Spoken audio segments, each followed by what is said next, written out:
proceedings. Hello.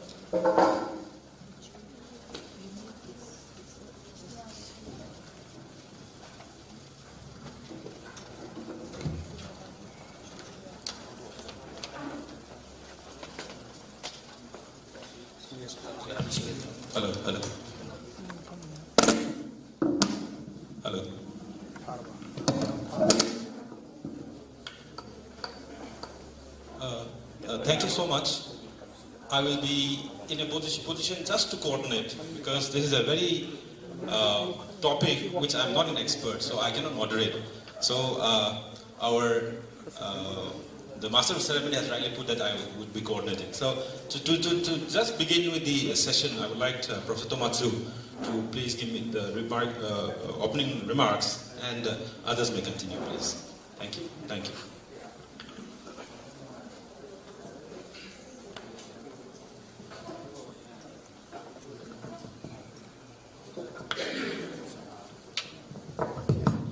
Well, good afternoon. I think we have roughly 1 hour or even longer to discuss on this topic, and also I very much looking forward to have questions in the interval. And what would be the most important questions or topics we should discuss this afternoon? I would rather ask my eminent colleagues here to give some suggestions to the discussion today, because as I mentioned, on the Japanese side, it is chiefly about criticism of stupidity and poor planning about the Imphal and Kohima battles. And no British people is here today, I think. But for British, it was a kind of a hard-won battle, and restoring their prestige in Asia. And but what is really missing? What is really missing is how people here experienced the battles and how it is remembered. And that is a kind of an anti-view issue. But also, starting from this kind of anti-issues, we can also expand the discussion to what effect did it have on, post-war society in this region, what the post-war relations between India and Japan, Great Britain and Japan, and of course Manipur and Japan. So I hope this will be a fruitful discussion to fill some of the gaps we have.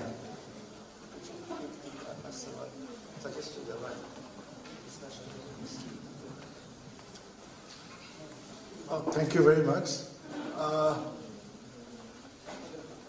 As a historian by training, actually historians, we always try to have dialogue with the past. Actually, history is a constant dialogue with the past. We try to understand the present in the context of the past. And as a person who is based in Manipur, who was born and brought up in Manipur, and who have grown over time with all the ethos, values, and the cultural system of the place. We were interested in understanding in what way the Second World War had actually impacted upon the society in Manipur and Naga Hills. Because historically, both Naga Hills and Manipur, they are located on the fringes of the great Indian, subcontinent. And these two states have not been in the development trajectory of the country in the last, should I say, 60, 70 years. And as a historian, as an academic, we are interested and we are more attracted towards those issues which have certain bearing on the, development process, in the way that how society is going, in what way, in what trajectory that society is progressing.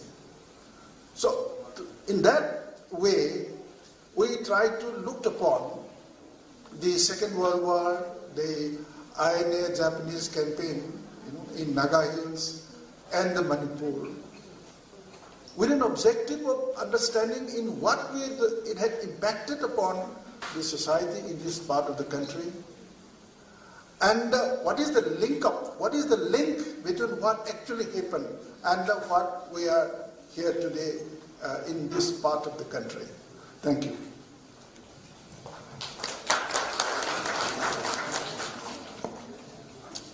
Thank you very much. And as our coordinator Joel said, we've already had 2 of these discussions, and my ideas now are actually formed also by those 2 discussions. And some rudimentary ideas that came up in the first session itself started building. And these are ideas which are over there, but now I think it's quite developed in a sense that the one thing that I marked as different between how the Japanese approached the history of war here and how the British approached the history of war here are quite different.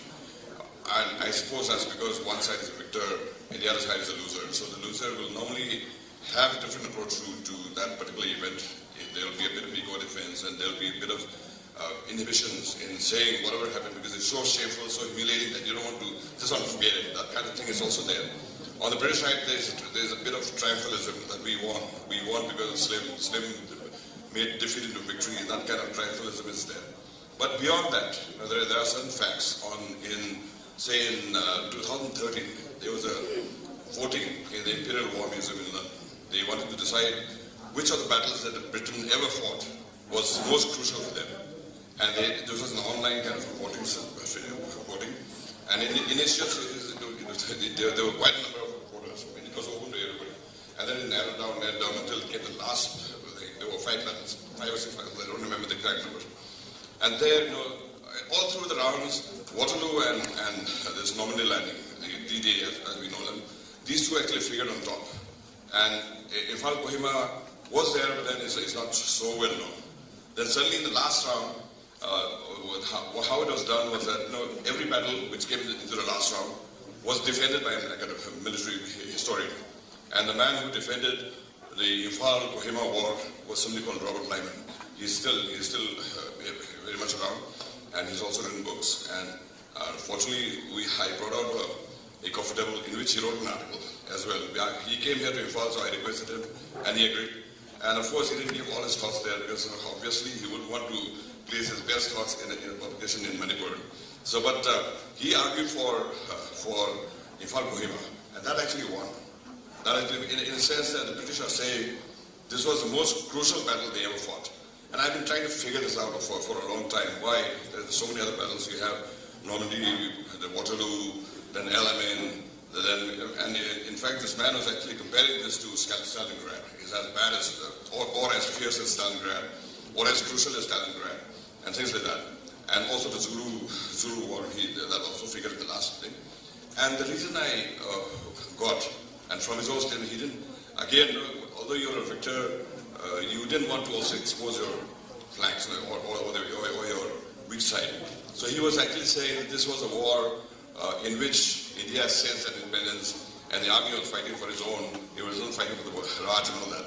But in that hidden thing, I noticed something, which also came out in this thing, that supposing they came to Imphal and they came along with the INA. And the INA's campaign was to actually get Indian soldiers to defect to the INA. And that could have been a very, very dangerous thing for the British. And in fact, the British had a sense of this in 1857 when the Sepoy Mutiny took place. Fortunately for them, the Sikhs remained loyal, Gurkhas remained loyal, and somehow they managed to hang on. But this time, there was a Quit India movement happening at the time of the Battle of Imphal and Kohima. And there was also the Bengal famine, which was caused by the British actually exporting food grains from Bengal. You grow food grains in Bengal, grow more food. There was a campaign of Lord Wellwell, where you grow food not for your own eating or not for your own wealth, but to feed soldiers in Europe. That kind of thing was happening. And we saw that, a bit of that reflected in Imphal as well, in Manipur as well, where food grain was actually exported elsewhere. And this was actually meant again for the same purpose. And there was a huge protest here. So there was a groundswell of discontent with the British at that time. So I think, the danger that Lord Hyman and others saw was that supposing INA had been successful in actually getting the soldiers here to defect, because a bulk of the INA soldiers who came to Manipur were also soldiers who were captured in Burma and Singapore. They joined the INA. So that table started turning there. And if the Japanese and the INA had won in Imphal, that could have caused a breach in the psychological defense of the Indian Army as such. And then it will cause a ripple effect, and maybe a tsunami. Then everybody started defecting everywhere. Then the British Empire would have collapsed at that moment itself. Within months, they would have collapsed. Maybe not just in India, but I say because all Indian soldiers were fighting in Europe, fighting in Africa, everywhere, and it could have been a big defeat. So when I heard Japanese speakers, including our professor here, that this was one of those mistakes, this was one of those useless kind of costly, useless kind of overture that the Japanese had. They didn't have to do it. I tend to defer. From my intuition, I tend to defer. I think this was a gamble. This was a gamble on which the Japanese, as well as the INA, of course, they had to do it. They had nothing else to do other than to liberate India. But from the Japanese point of view, if they managed to cause to pull that trigger in Imphal, and that tsunami resulted, and the British Empire collapsed, that would have turned the texture of the war altogether. So I think it was a deliberate kind of a gamble that this is risky, but let's do it. The only mistake I saw in this was that the Japanese general didn't have the war planners, they didn't have a plan B. They came to Manipur saying that this place is going to be taken in 3 weeks, and they came with rations for 3 weeks only. And also, they didn't take all the kind of precautions that war strategists should take. For instance, they were aware that this monsoon here is heavy, and that and also slim as we calculated. I've read, again, let me apologize here, but my reading is also based on what is written in the atmosphere. People who write in English, so basically people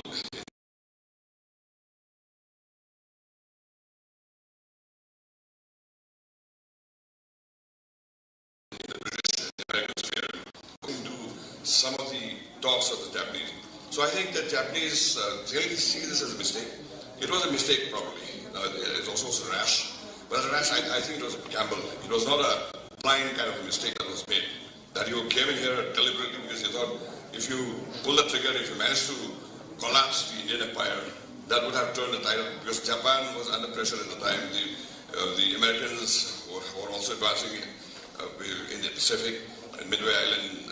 Those things are also very, very big pressures were there. Amidst that pressure, if you manage to collapse the British Empire, that would have been a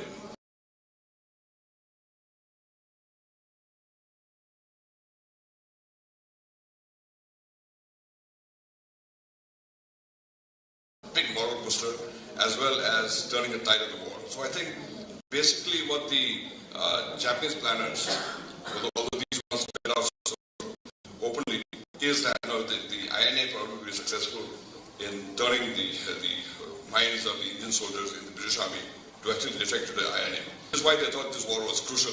I mean, there were detailed and you could see so many movies made and all that. But in those things, we don't. They were leaving those kind of things. Napoleon War was also very important. It turned it changed the course of history in Europe. But the only thing is, supposing the British had lost that war in Waterloo, what would have happened is they would have fought another war, then another war, because the British Empire won't collapse anyway, and they will have to make exit from India and all that. Which is why I think that they'll have to make exit from India and all that. Which is why I think that the bet was placed on Imphal, that this is very, very important. We won here, which is how the British Empire survived. And also they could exit in an honorable way, giving, as if it's a gift to India that they're giving it independence. But that gift has that thing in the back of the mind.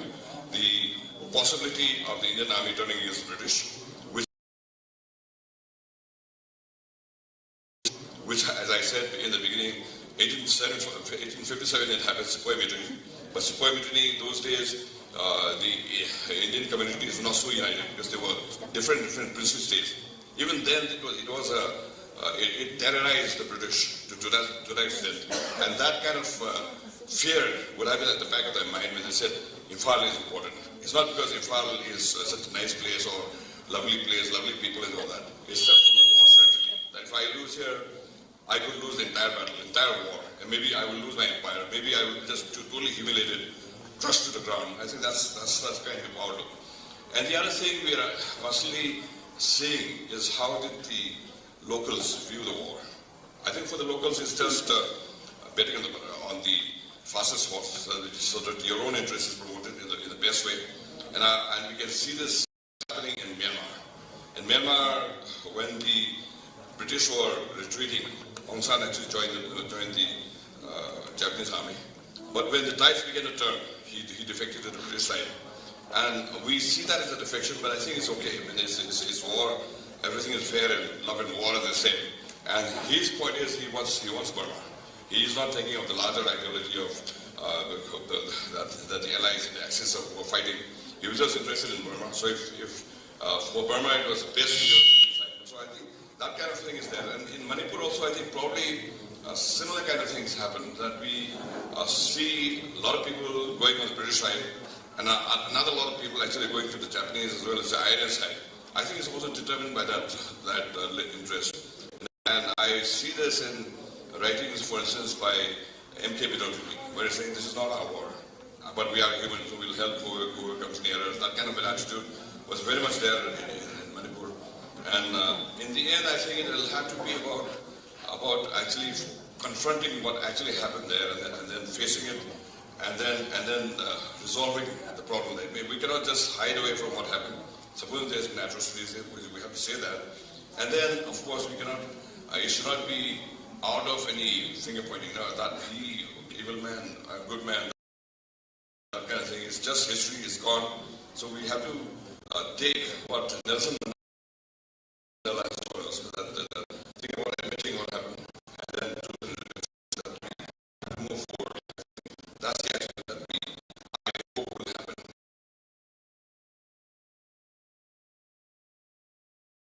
And spiritualism actually.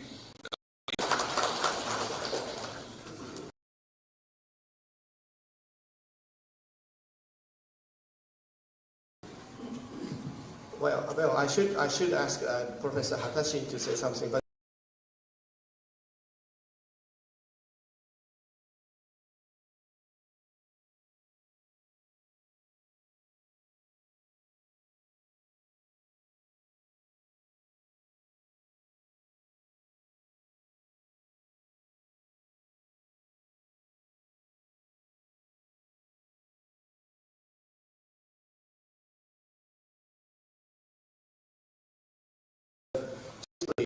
there are Japanese side, Japanese politics and Japanese policy.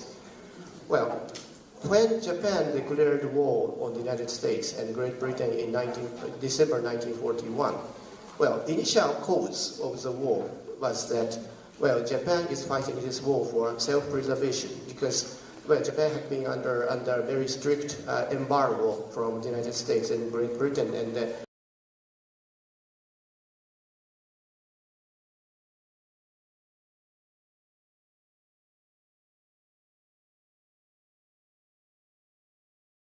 under very strict embargo from the United States and Great Britain, and Japan couldn't survive as an industrial state if all the things stopped coming in from these countries and the territories under these Anglo-Saxon powers.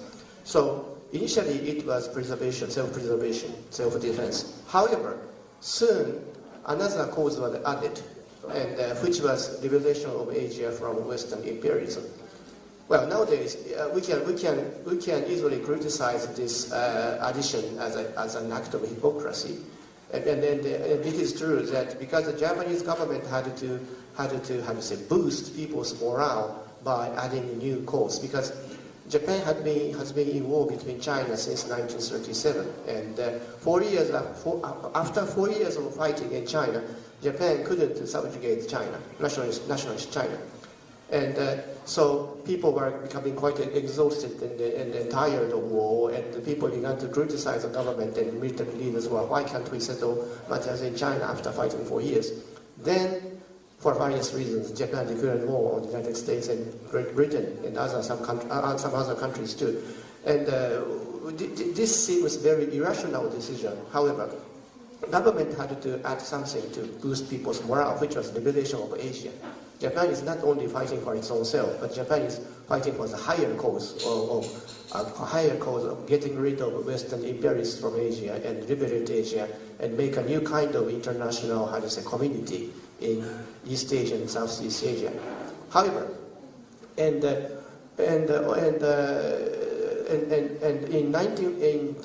November 1943, a conference was held in Tokyo for a few days, and Asian leaders under Japanese occupation gathered in Tokyo. So people from China. Well, this China is there were two Chinas at that time. There was the Nanjing government, which was on the Japanese side, and the Chongqing government, which was a nationalist China. But Chongqing government and also from Manipur attended this conference as an observer, who had just arrived from Germany using submarines, and he had just arrived in Japan in I think it was June 1943. And in this conference, Japan made a declaration official declaration that this is a war of liberation. It's a just war to liberate Asia. And because of this, Japan had granted independence to Burma, present-day Myanmar, and the Philippines by that time. So, well, once again, I can say that you can't take this at face value, because people from, say, Malaysia, or from people from French Indochina, or people from Dutch, so they didn't have any idea of giving independence. They simply, but they said that okay, we gave independence to the Philippines and Burma, and so other people in this Southeast Asian region really had a great expectation for perhaps we can get independence later. However, after this conference, Japan had to implement something to be a proof of this cause, and one of that was liberation of India. Well, strategically speaking, the main aim was not. But the main strategic cause of Japan going to Manipur is to cut supply line from northeast India to Kuomintang, China, and Chongqing government in the Sichuan province, because Allied forces were lifting by air, lifting supplies to Chongqing government in Sichuan province, and that's really, how do you say, sustained Chinese to not to drop from the war. And so, strategically speaking, the main aim was to cut the route between Northeast India and China. However, because of this Greater East Asian Conference in November 1943, and the presence of Subhash Chandra Bose added a new dimension to this operation, which means with such a case, if Japan is successful. If Japan INA operations were successful in Manipur and beyond, it might really trigger huge. It might trigger widespread resistance to the British rule in India. So this was a really ambitious program, and from strategic point of view, the military organizational point of view, I must criticize that for such a huge objective, Japan didn't allocate a sufficient number of divisions or supplies. So I think the Japanese leaders were over how to say, they were not so realistic about it. And also they underestimated the British Indian forces, which they defeated in 1942 in Malaya and in Burma. So nowadays, it is quite easy to criticize the Japanese military leaders that why were they so optimistic about taking Manipur and beyond, and why did they think that they can do it by merely throwing in 3 divisions, and why did they think that they can conquer Manipur in 3 weeks? That was overall optimistic. But this confidence came from the fact that British Indian forces literally crumbled in Malaya, Singapore, and Burma in the first stage of the second of the Asia-Pacific War. But anyway, this is a kind of how do you say, political background or wider context of the Battle of Imphal and Kohima for Japan. Yeah, thank you, Tomatsu-san. I'd like to hear from Professor Hatazen-san, his views.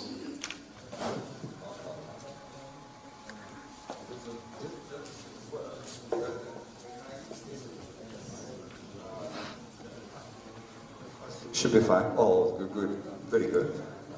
Thank you. Probably I'm the least known member of the all four. So let me introduce myself first. I'm actually, I read law in Tokyo and London, and I'm also the barrister. I'm the member of the Inner Temple, basically in the court which Gandhi and Nehru joined. So I'm actually joined the Inner Temple because of that. My respect for Gandhi and Nehru. So I was invited by actually Professor Tomatsu at the Japan's National Defense Academy to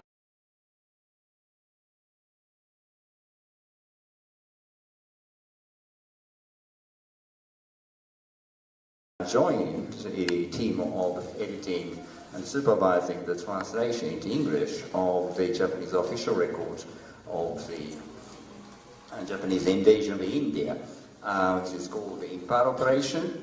And because I'm a lawyer like myself, the topic I was given was basically something that Professor Thomas actually said in terms of stupidity and incompetence of the Japanese military leadership.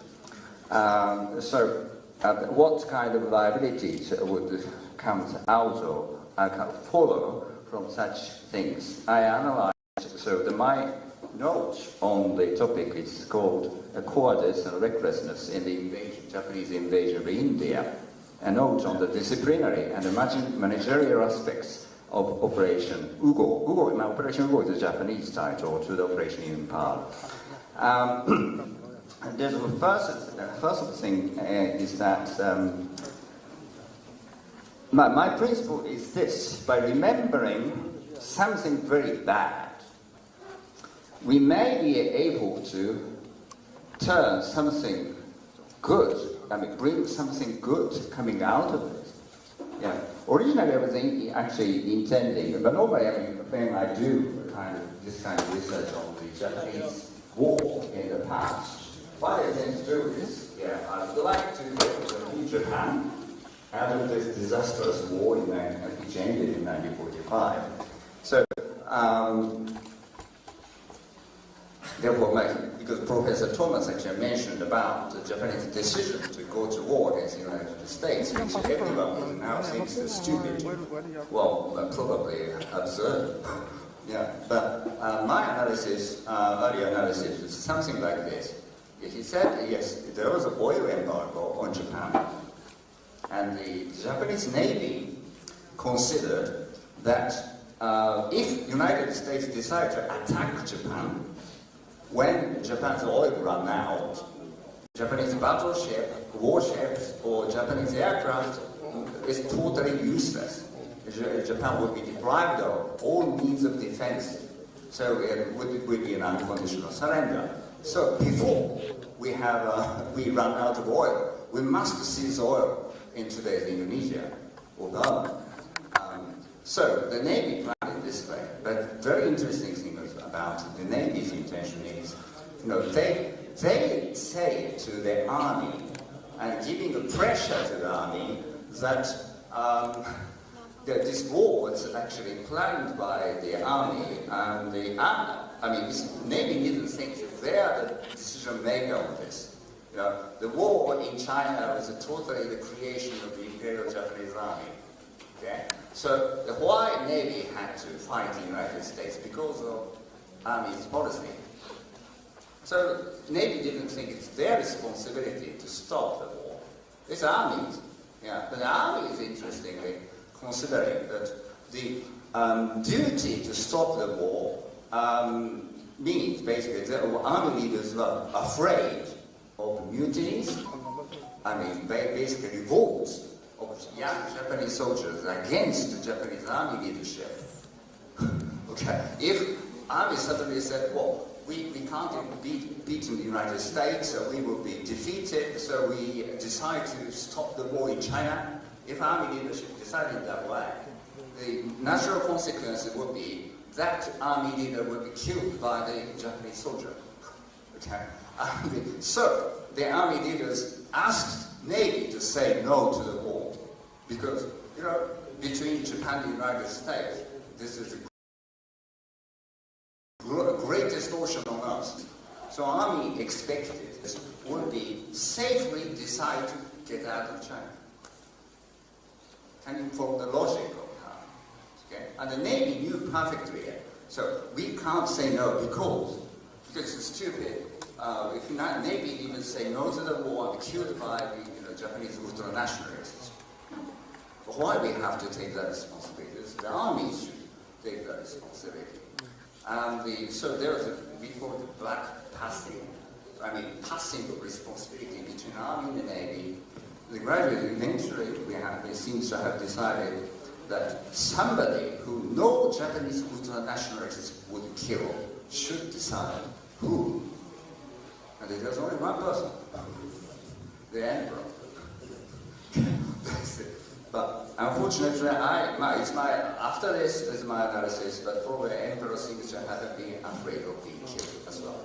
So, but that's kind of question. And a similar thing I can say about the invasion of Imphal. Something very strange occurring. So,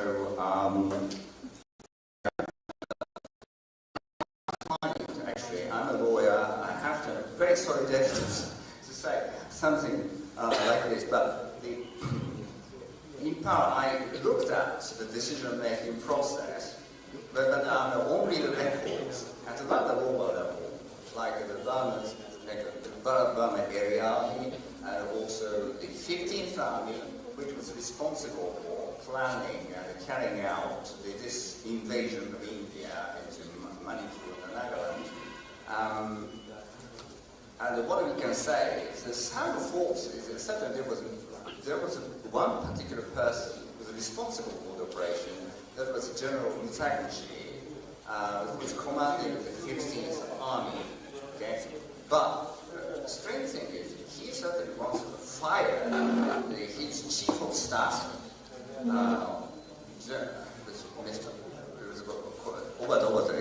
I forgot the title, over to fire because he was a logistics officer. The logistics, supply of food, ammunition, weapons to the front line Japanese army. The one thing into Nagaland in Manipur here would have been very, very difficult because of mountain, a very large river, Ching River, and the huge Arakan mountains. There would have been, but the commander insisting on, you're just free of supplies. You should seize the spoils war in front. There are plenty of weapons, plenty of food available, and you defeat the British. So that's the kind of, and he was fired. And what I can say is, from the lower records, what I can say is that some forces are really operating up somewhere higher than the regional level. For example, there's some staff officer called Inada, and it was attached to the General Terauchi, who was commanding the Southern Army Group of Japanese Imperial Forces, which were occupying Southeast Asia.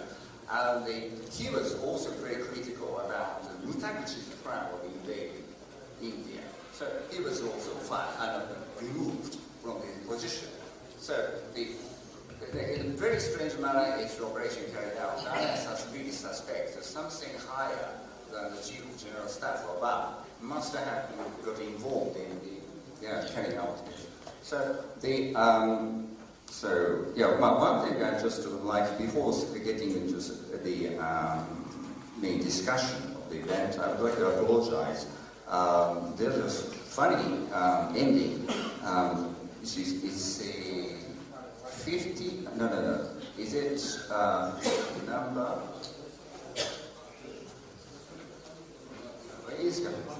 My final part of it, I call it Mutaguchi. In short, to make a long story short, the Mutaguchi didn't seem to have tried to build a team, whereas the best teamwork possible must have been necessary to implement his fantastic plan. But I mean the fantastical plan, not in the sense of good plan.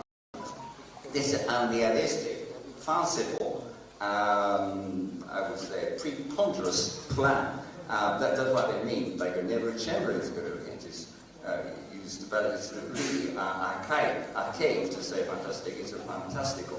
Thank you. Thank you. So actually, so let me make only two very brief points. I thought it would come in rounds.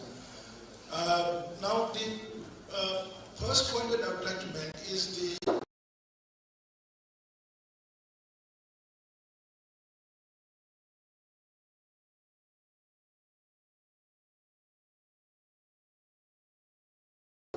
Subhash Chandra Bose, who was an important leader of the Indian National Congress. He escaped from India in 1941. He went to Germany. He stayed in Germany for about 2 years. He started the Indian Legion, and he was trying to interact with Adolf Hitler in order to solicit support from, say, Germany to help in India's, say, liberation struggle from outside and taking advantage of the war. He stayed in Germany for about 2 years. He had organized the Indian Legion, but ultimately he could not get support from, say, Adolf Hitler. And then he came to Southeast Asia. And in 1943, June, when he came to Southeast Asia, immediately he went to, say, Tokyo. He was trying to get an audience with Hideki Tojo. He could not get for some time. After waiting for some time, he was given an opportunity to meet, say, Prime Minister Tojo. And he had a very, Subhash Chandra Bose was a very persuasive kind of a personality. And he was trying to convince upon the, say, Prime Minister Tojo that the Japanese campaign in India should be there. Initially, there were, as far as the arguments, say, given by, say, Subhash Bose is concerned, initially, the Japanese, both political and military authority, they were a little bit hesitant. Subsequently, they yielded. And that's how that he shifted his base to Myanmar. He shifted his base to Myanmar. He was trying to organize the INA in Southeast Asia. And ultimately, what happened was that he came up to Burma. And he actually insisted to the Japanese military as well as the political authority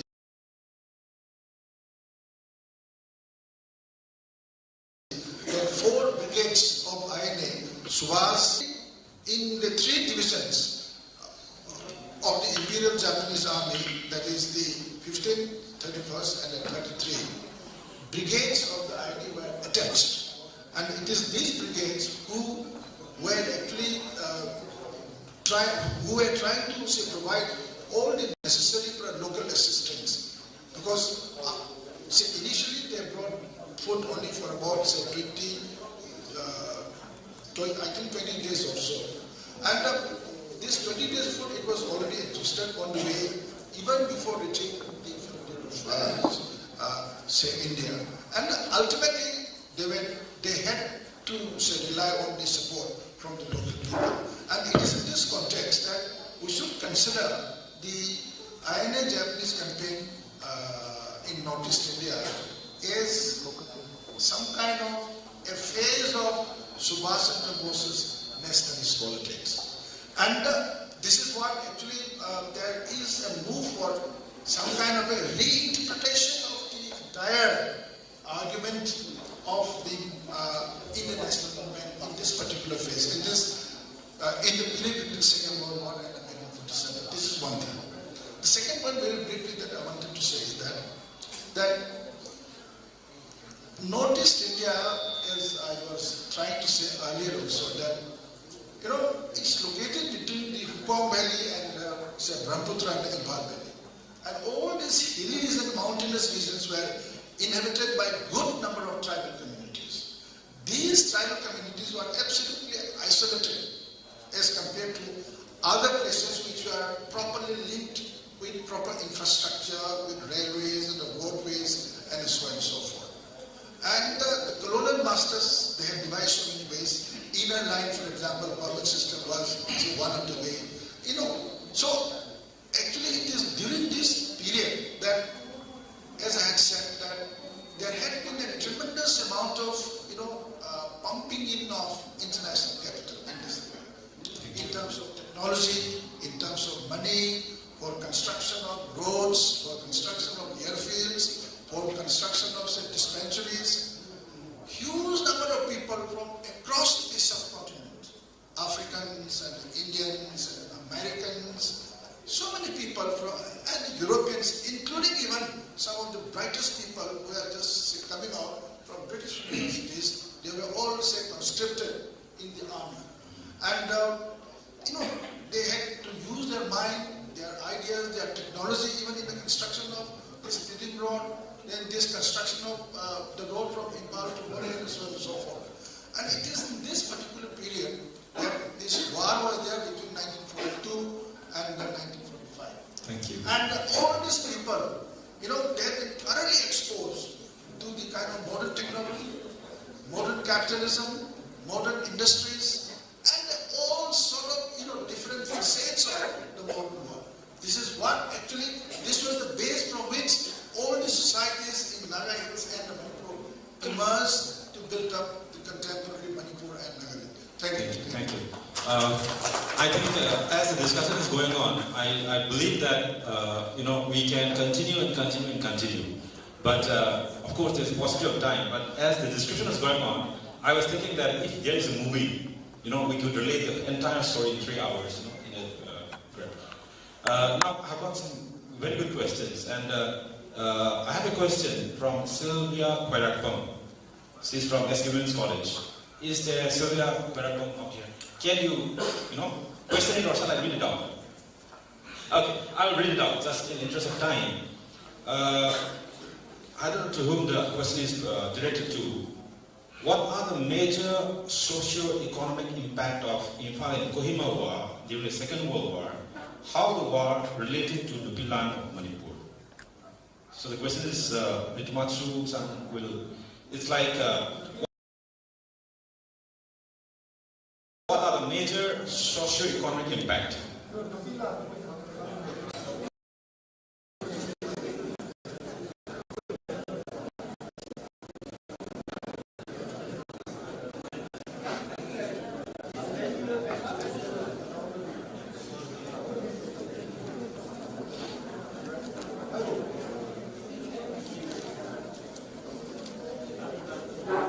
We'll take around 4 or 5 questions, so kindly be a little brief. Actually, when I go through the available sources, government, archival, and other locally available sources, I find that the society, the economy was completely transformed after the war. That is why in Manipur we have 2 words.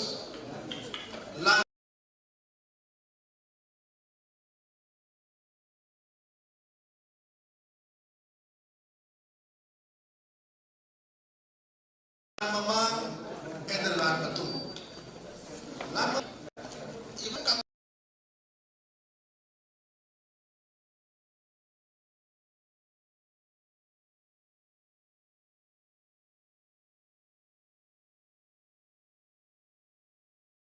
completely, what to say. So there was a complete break in the way of treating people, in the way how the economy was run, in the way how society was reorganized.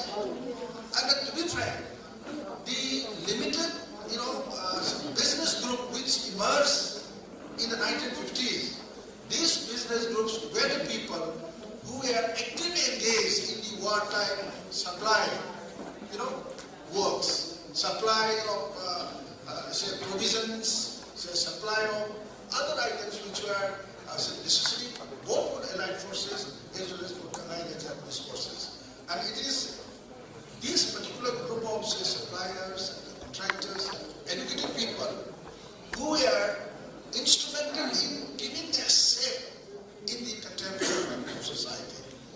And the second question about Nupilan is that so actually Nupilan was a movement, it was a popular movement which was there in Manipur, led most from the state of Manipur to fit the other rice shortage areas, particularly the British Indian garrison which were stationed in different parts of Northeast India.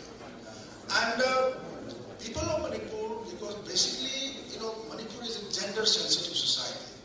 And the Manipuri movement historically have been having a critical role in running the society and economy, including the family. And therefore, there was a strong movement between 1938, 39, and a precondition was already prepared.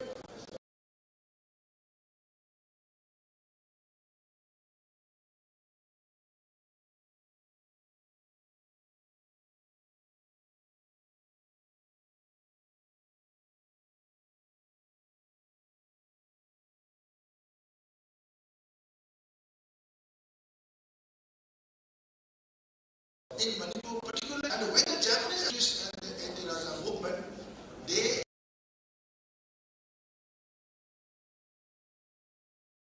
actually supported the Iron Japanese cause, their shelter, their information, and the other, say, necessary inputs than the Iron Japanese cause.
touch the pinnacles of success.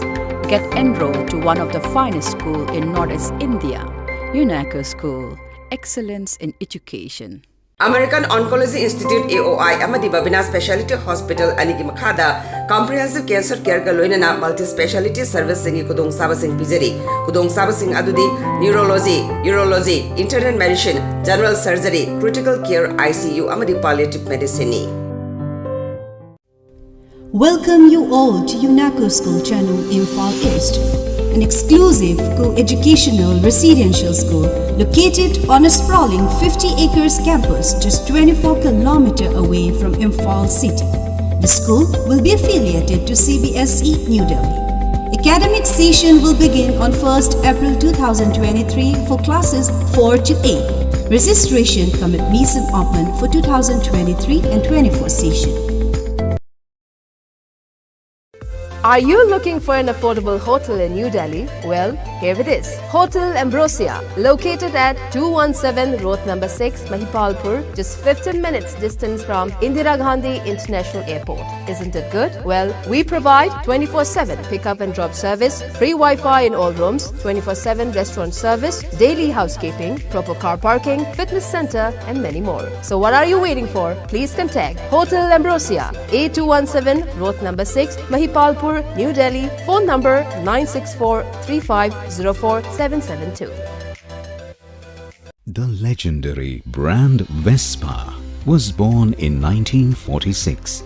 The Vespa has a unique design with a V-shaped grille to complement its sleek cast. The Piaggio emblem at the front gives you the pride of ownership, innovative appearance. The design was inspired by the wasp, hence the name Vespa. Adom gari macha darkar oibidra?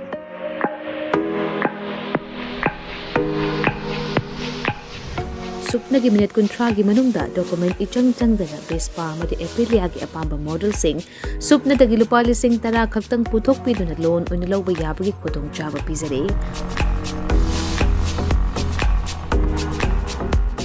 Akupa marul kidamak contact tawbirau 9089895330 amadi 9615823252 Tulasi Motors Private Limited Thangmaiban amadi Sangay Pro Kudong Chaba si mangan bigano ngasi mag-contact tawbirau terms and condition apply.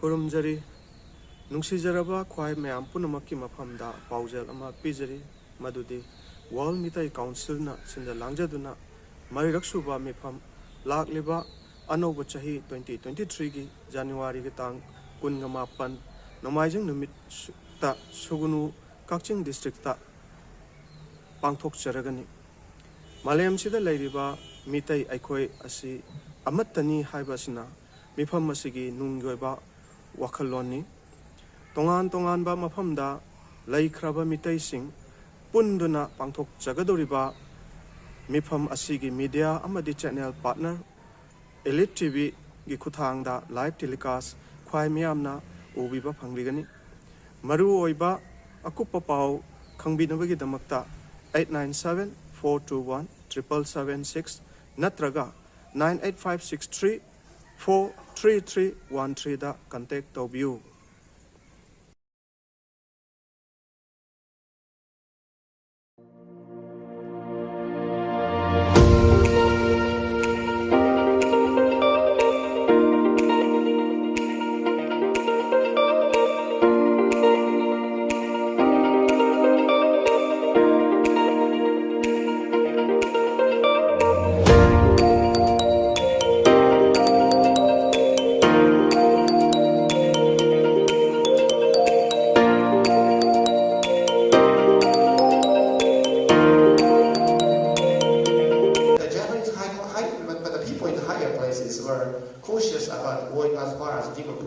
So they always told Mudaguchi not to go to Dimapur, stop at Kohima. And taking Kohima meant that it will stop the reinforcement going to Imphal from Dimapur via Kohima. So, how to say, probably the Mudaguchi used Kohima as a sort of cover-up for his he didn't plan on going to Dimapur. And because at one stage, he was about to give order to those forces to occupy the Kohima village to advance to Dimapur when British are not well prepared. But that was suspended by area army commander Kawabe. So Kohima had a different aspect from the Japanese side. Thank you. We have got a lot of questions, but I'll take the last question because time is really running out. The question comes from Kumar Sanu Maibam of the National Securities Department, Manipur University.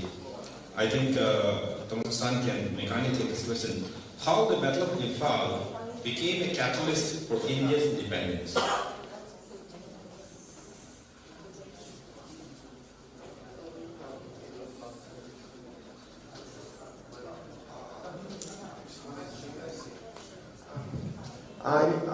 I'm a bit reluctant to answer this question because probably you know better than I do about Indian history. But my understanding is that, how do you say, the Battle of Kohima and Imphal, I mean, both Subhash Chandra Bose and INA participated in this battle.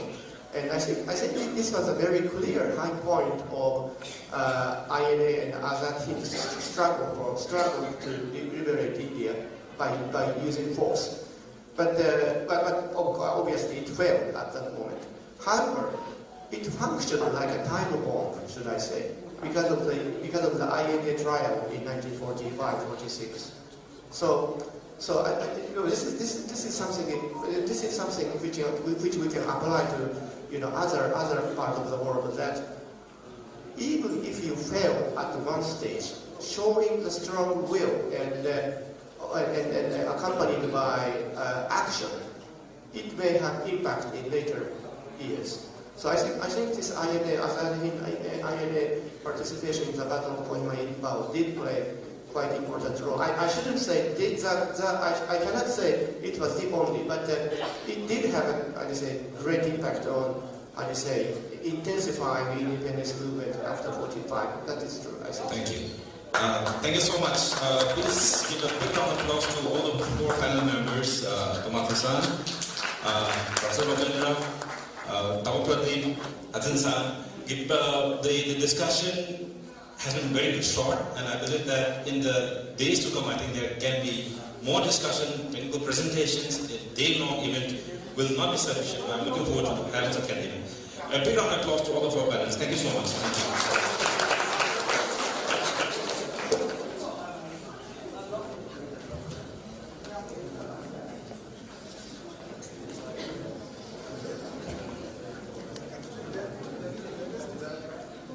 Thank you.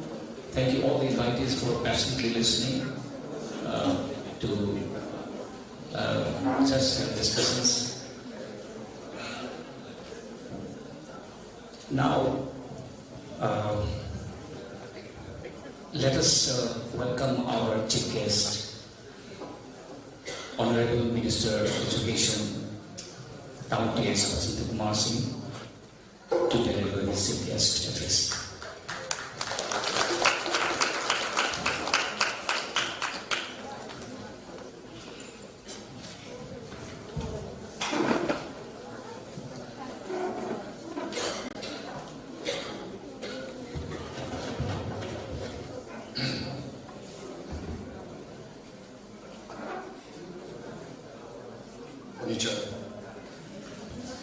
Namaskar.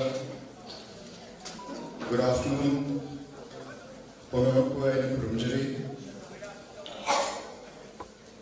First, my respects to the dignitaries who are seated in front. Firstly, my elder brother and my senior from college, Professor Lokendra Singh. My respects to you. Tamo. Next, Professor Tomatsu Maru. It's very enlightening to hear your interventions. My respects to you. Next, Tamo Pradeep Panjabam, who is my elder brother, and his interventions on the electronic media as well as the print media media have been a guiding light for all of us. My respects to you, Kaikon Bochari.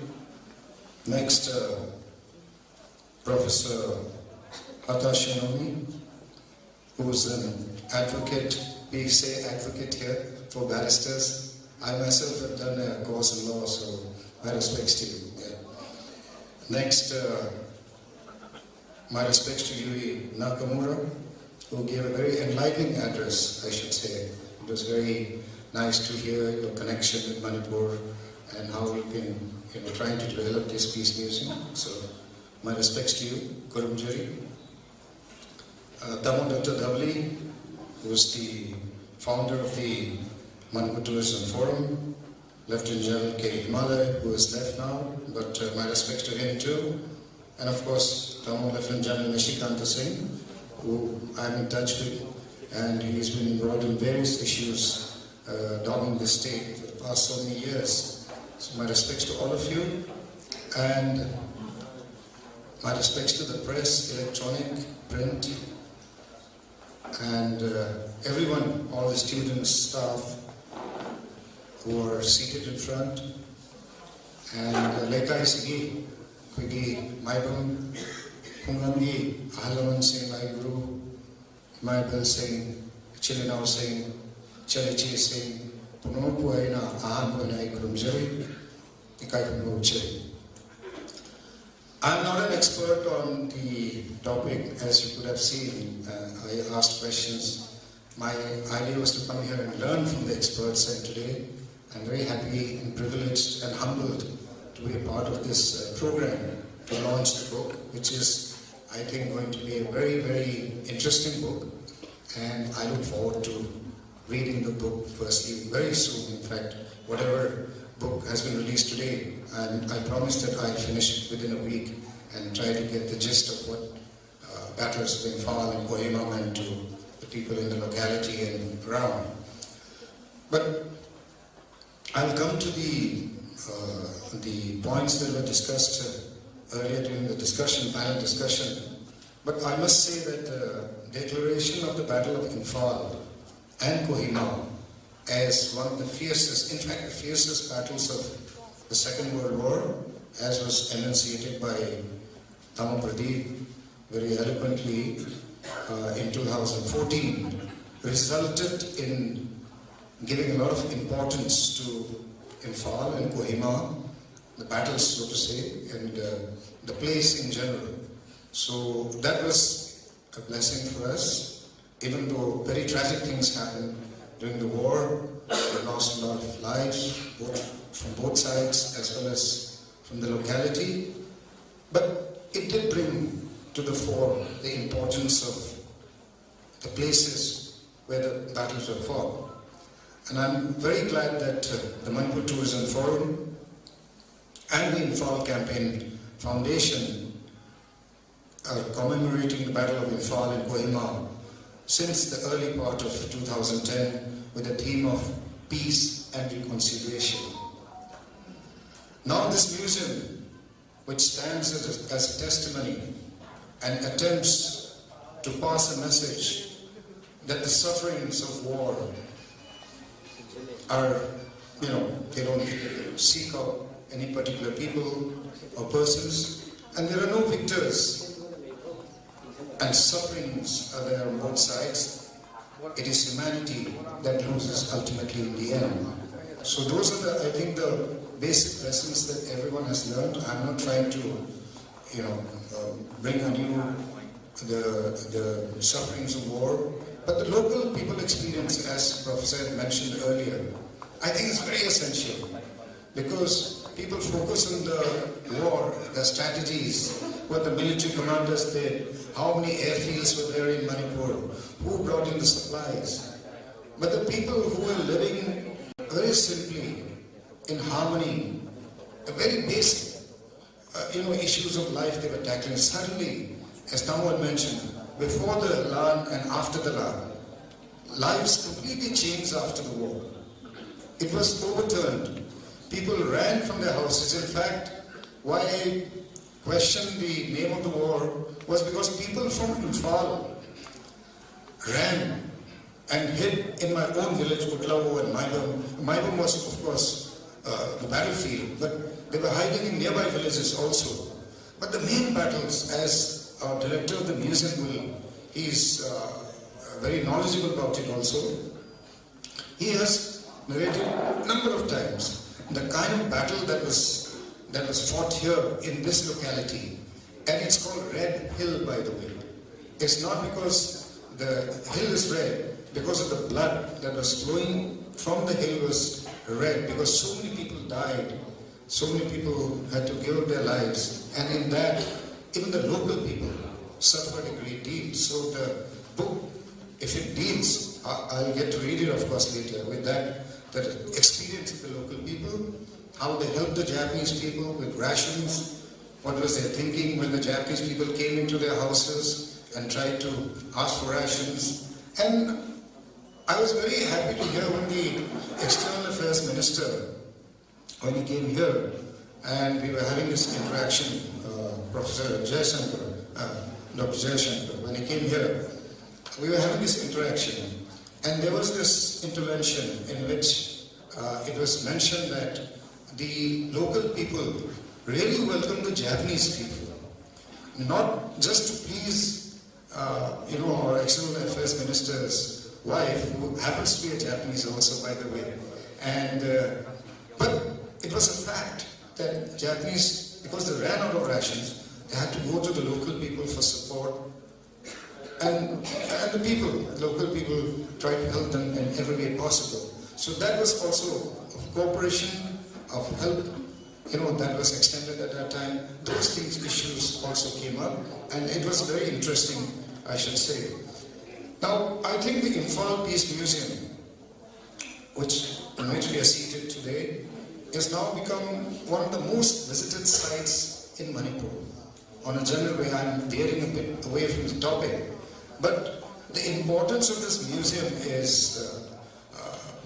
cannot be underlined even more, because it has anybody who visits Manipur from outside the state or outside the country also, when they visit Manipur, they always come and visit this museum. It has become a must-visit place.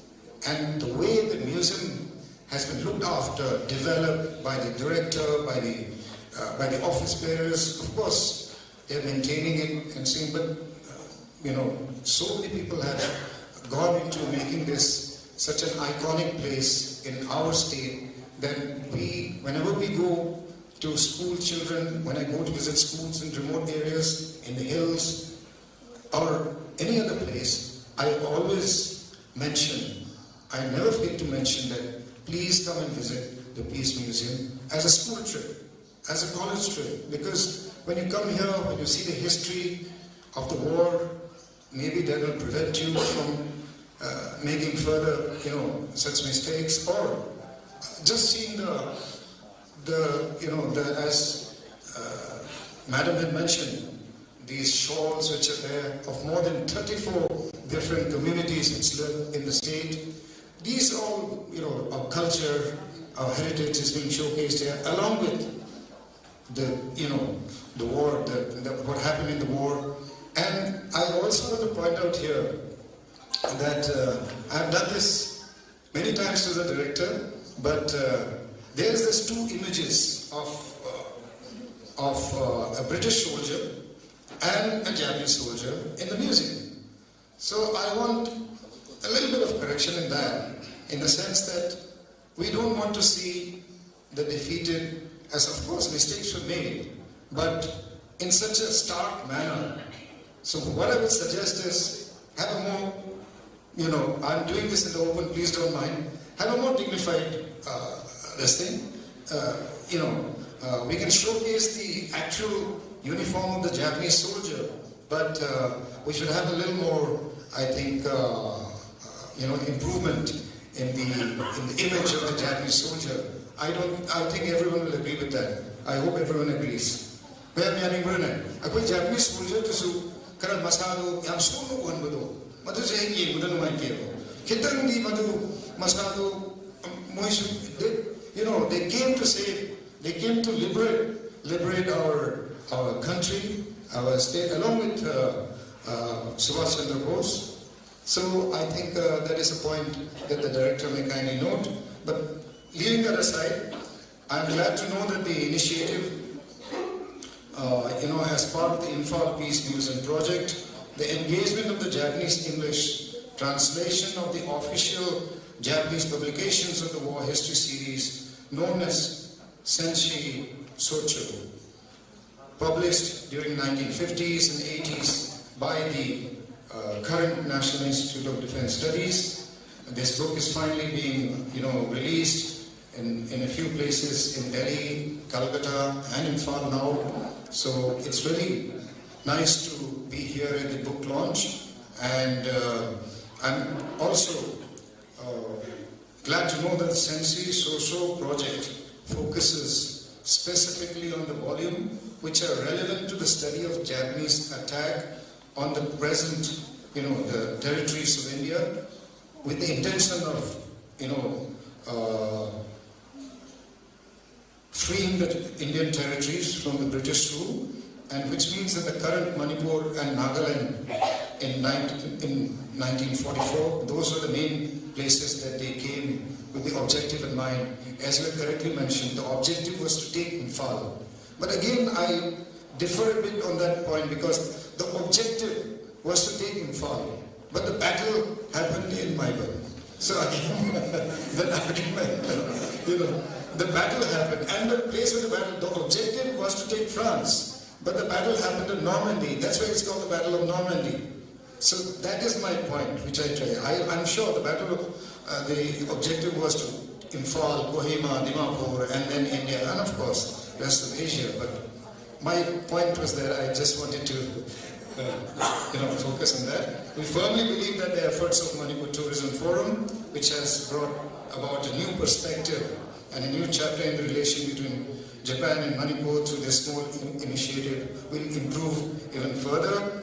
I'm very much looking forward to reading the book, and I promise, not just as a politician, because most politicians don't fulfill their promise, I will read the book. Thank you.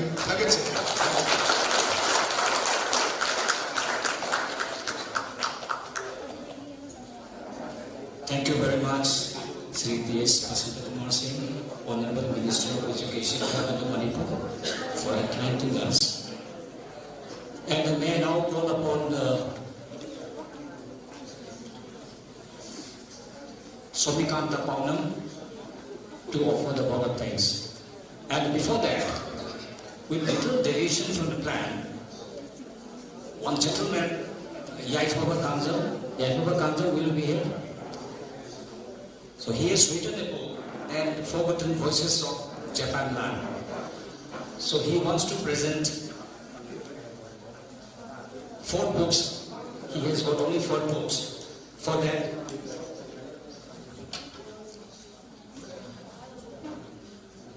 firstly, please present to our Honorable Minister, T.S. Pasupatkumar.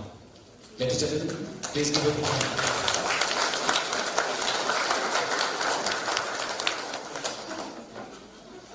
Secondly, to Professor Tomatsu Haro, National Defense Academy.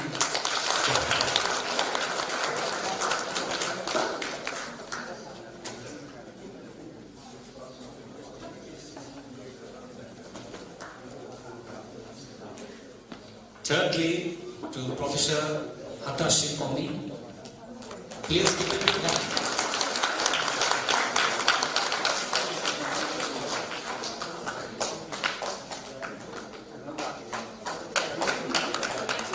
And lastly, to Yui Nakamura-san,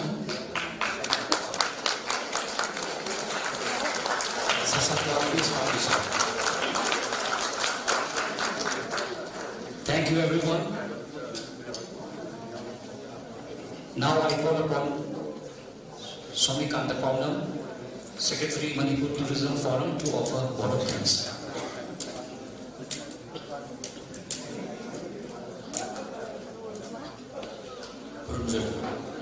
Very good evening to all. On behalf of the Manipur Tourism Forum, the Sasakawa Peace Foundation, and the Imphal Peace Museum, I take this privilege and the honor of proposing the vote of thanks on this occasion, the launching of the battles of Imphal and Kohima, Japanese operation in Northeast India. I would like to express our sincere gratitude to Sri Kumar Singh, Honorable Minister of Education, for accepting our invitation in spite of his tight schedule to grace the occasion as the chief guest. Today's book launch has been a history session as it will give a wider audience of the battles in English translation, which was once available only in Japanese language, and also as a part of the 70 years of diplomatic relations between India and Japan. I am immensely thankful to Sri Havan Joreko, Director of this museum, for his immense direction and support in making this session a successful one. The gracious presence of Yui Nakamura-san and Ayuko Takahashi from Sasakawa Peace Foundation, Professor Tohamasu Haruko of the National Defense Academy, Japan, and Professor Hatase Nobi of Osaka Jogakuin University, Japan, is warmly appreciated, and we are thankful to you all for making this occasion a special one. And your presence has indeed encouraged us to expand our horizon to a new dimension of the new relationship.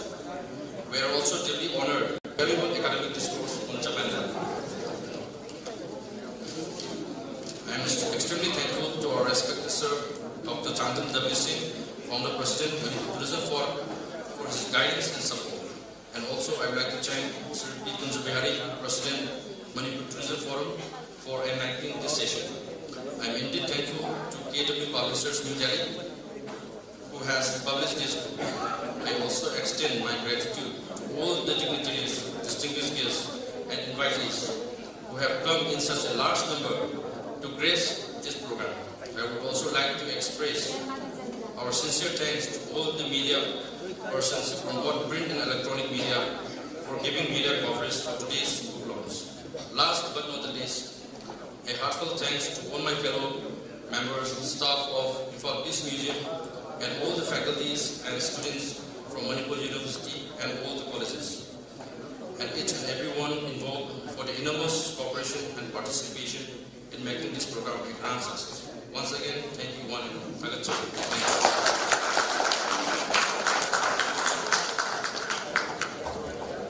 Thank you very much.